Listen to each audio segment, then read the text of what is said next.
अजितदादांच्या जाण्याने महाराष्ट्रात निर्माण झालेली राजकीय पोकळी ही आता दोन्ही राष्ट्रवादीच्या विलिनीकरणात सुद्धा तेवढीच स्पष्टपणे जाणवत आहे। याचं कारण म्हणजे कालची दिल्लीतील पंतप्रधान नरेंद्र मोदी यांच्यासोबत उपमुख्यमंत्री सुनेत्रा पवार यांची भेट होऊन 24 तास होत नाहीत तोवर पुन्हा विलिनीकरणावर चर्चा सुरूच आहेत। रोहित पवार गुरुवारी 12 तारखेला राष्ट्रवादीच्या विलिनीकरणावर काही गौप्यस्फोट करणार होते। तसेच शरद पवार गटाचे प्रवक्ते अंकुश काकडे सुद्धा विलिनीकरण होणारच होते असे सांगत आहेत। मात्र दुसरीकडे अजितदादा पवार यांच्या बाजूचे नेते विलिनीकरणाबाबत वेगळेच सांगत आहेत। अंत्यदर्शनासाठी दादांचं पार्थिव विद्या प्रतिष्ठानमध्ये ठेवलेलं असताना विलिनीकरणाची चर्चा कोणी केली असा प्रश्न प्रदेशाध्यक्ष सुनील तटकरे यांनी उपस्थित केला होता। आता विलिनीकरणाबाबत हे चर्चेचे गुऱ्हाळ नेमके किती दिवस चालणार आणि तारीख पे तारीख सांगणारे याबाबत नक्की तारीख कधी सांगणार हे जाणून घेऊया आजच्या व्हिडिओमधून। नमस्कार, मी अभिनंदन परोळेकर आणि कॅमेऱ्यावर आहेत सेजल जाधव। 2014 आणि 2019 पासूनच भाजपसोबत अधिकृतपणे सत्तेत असावं अशी अजितदादांची भूमिका होती असे म्हणणे आहे प्रदेशाध्यक्ष सुनील तटकरे यांचे। तर दुसरीकडे सत्तेत यायचे असते तर कधीच गेलो असतो असे म्हणणे आहे शरद पवार गटाचे आमदार रोहित पवार यांचे। आता सुद्धा विलिनीकरणाच्या हालचालीबाबत अशाच दोन्ही गटांकडून परस्पर विरोधी प्रतिक्रिया येत आहेत। विलिनीकरणावर मी बोलण्यापेक्षा स्वतः सुनेत्रा वहिनी आणि वरिष्ठ याबाबत बोलतील आणि योग्य तो निर्णय घेतील। याबाबत वहिनींशी आम्ही नक्कीच चर्चा करू असे मत कृषी मंत्री दत्तात्रय भरणे यांनी व्यक्त केले। तर शरद पवार गटाचे प्रवक्ते अंकुश काकडे म्हणतात, जयंत पाटील यांनी सांगितले होते की दादांची आणि आमची सखोल चर्चा झालेली आहे। जिल्हा परिषदेच्या निवडणुका झाल्यानंतर 7 किंवा 8 तारखेला याबाबत जाहीर वाच्यता केली जाणार होती, पण ती तारीख दादांना सोयीची नव्हती, त्यामुळे त्यानंतर 12 तारीख ठरली। पण 28 तारखेची दुर्दैवी घटना घडली।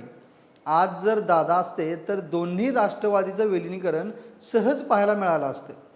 दोन्ही बाजूंनी परस्पर विरोधी वक्तव्य येत असल्याने कालच्या दिल्ली दौऱ्यानंतर पुन्हा एकदा याबाबत मतमतांतर होत आहेत हे स्पष्ट झाले आहे।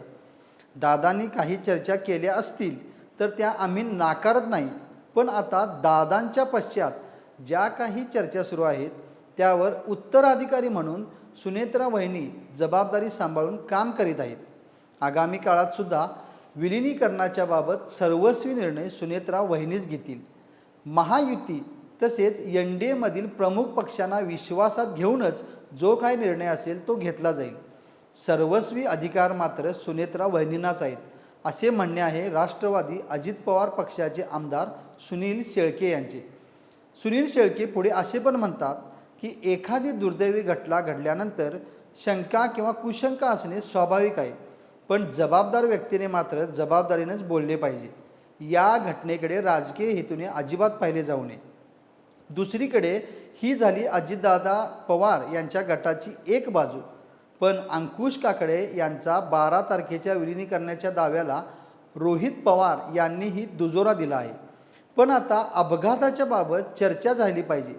राजकारण करायला बरीच वर्षे आहेत, तसेच विलिनीकरणाबाबत कोण काय बोललं यावर मी 16 किंवा 17 तारखेला पत्रकार परिषद घेणार आहे असे रोहित पवार म्हणाले आहेत।